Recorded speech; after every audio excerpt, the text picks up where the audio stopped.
نبی صلی اللہ علیہ وآلہ وسلم کے غزوات، سرایہ اور فوجی مہمات پر ایک نظر ڈالنے کے بعد کوئی بھی شخص جو جنگ کے ماحول، پس منظر اور پیش منظر اور آثار و نتائج کا علم رکھتا ہو، یہ اعتراف کیے بغیر نہیں رہ سکتا کہ نبی علیہ السلام دنیا کے سب سے بڑے اور باکمال فوجی کمانڈر تھے۔ آپ علیہ السلام کی سوجھ بوجھ سب سے زیادہ درست اور آپ علیہ السلام کی فراست اور بیدار مغزی سب سے زیادہ گہری تھی۔ آپ جس طرح نبوت اور رسالت کے اوصاف میں سید الرسل اور اعظم الانبیاء تھے، اسی طرح فوجی قیادت کے وصف میں بھی آپ یگانہ روزگار اور نادر عبقریت کے مالک تھے۔ چنانچہ آپ علیہ السلام نے جو بھی مارکہ آرائی کی، اس کے لیے ایسے حالات اور جہات کا انتخاب فرمایا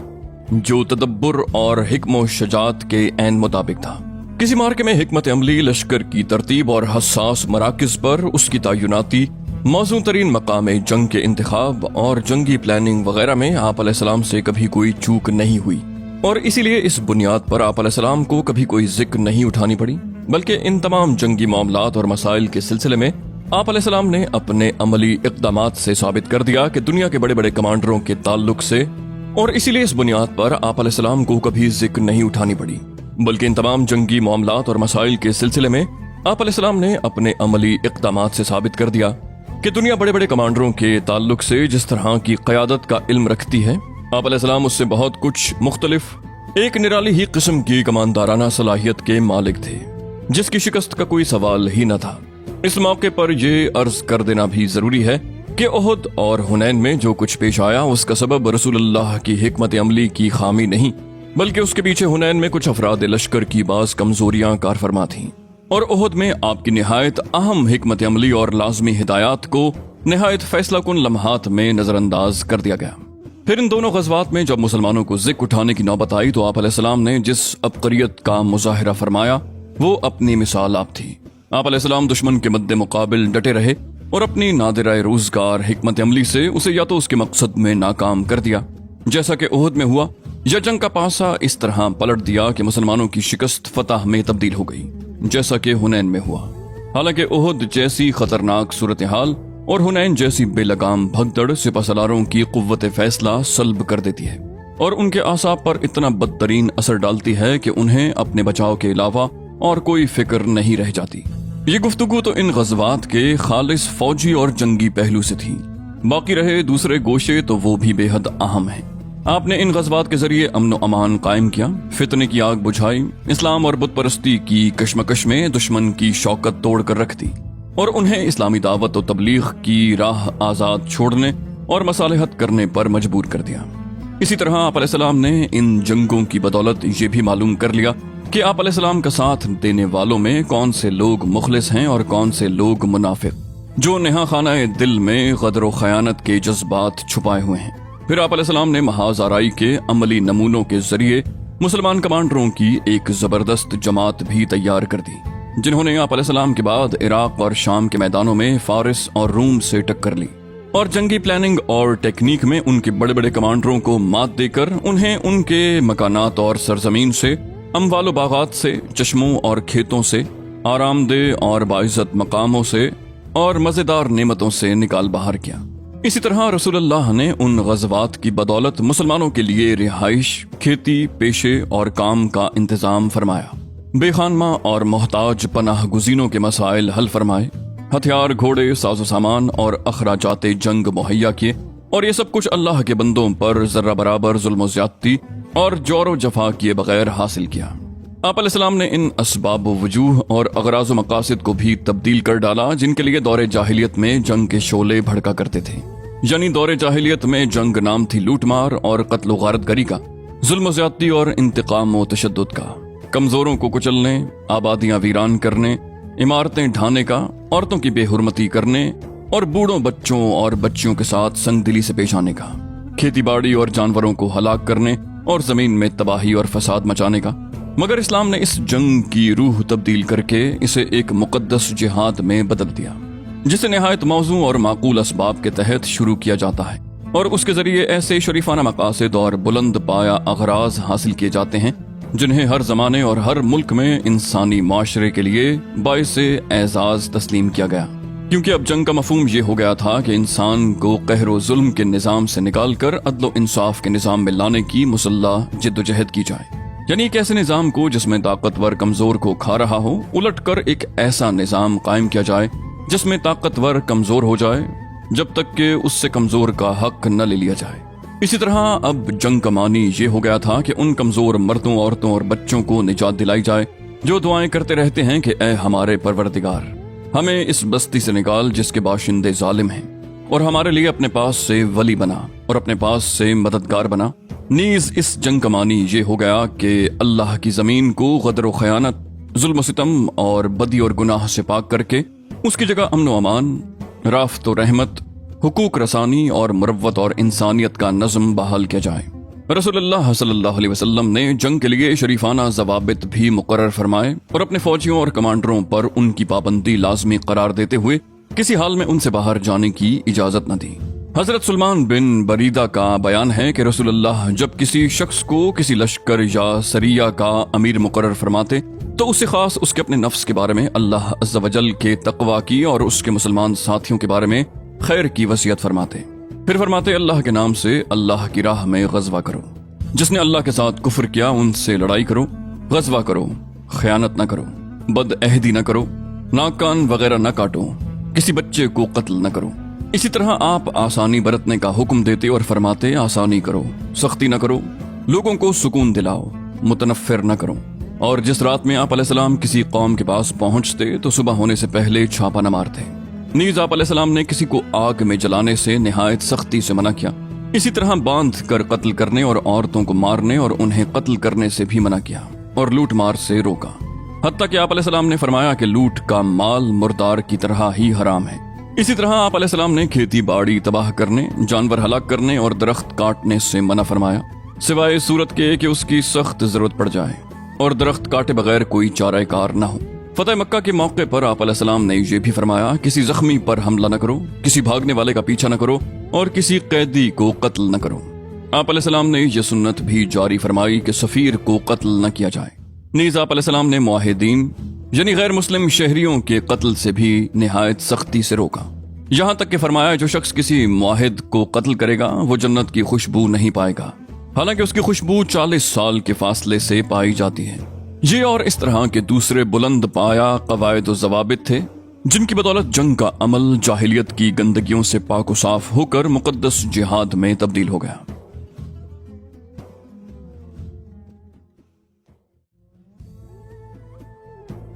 فتح مکہ ایک فیصلہ کن معرکہ تھا جس نے بت پرستی کا کام تمام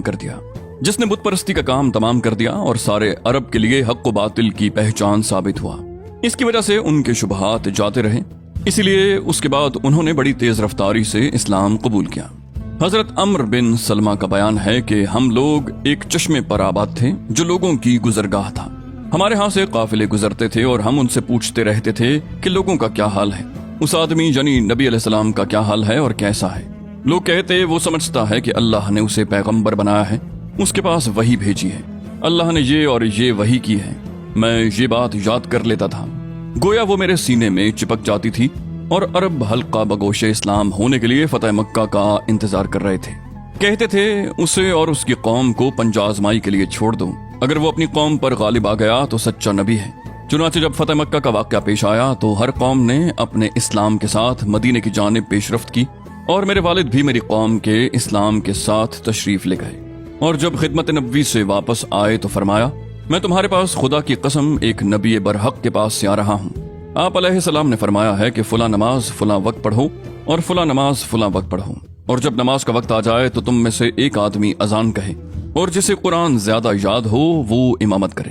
اس حدیث سے اندازہ ہوتا ہے کہ فتح مکہ کا واقعہ حالات کو تبدیل کرنے میں، اسلام کو قوت بخشنے میں، اہل عرب کا موقف متعین کرانے میں اور اسلام کے سامنے انہیں سپر انداز کرنے میں کتنے گہرے اور دور رس اثرات رکھتا تھا۔ یہ کیفیت غزوہ تبوک کے بعد پختہ سے پختہ تر ہو گئی، اس لیے ہم دیکھتے ہیں کہ ان 2 برسوں یعنی 9 اور 10 ہجری میں مدینے آنے والے وفود کا تانتا بندھا ہوا تھا، اور لوگ اللہ کے دین میں فوج در فوج داخل ہو رہے تھے، یہاں تک کہ وہ اسلامی لشکر جو فتح مکہ کے موقع پر 10,000 سپاہ پر مشتمل تھا، اس کی تعداد غزوہ تبوک میں، جبکہ ابھی فتح مکہ پر پورا 1 سال بھی نہیں گزرا تھا،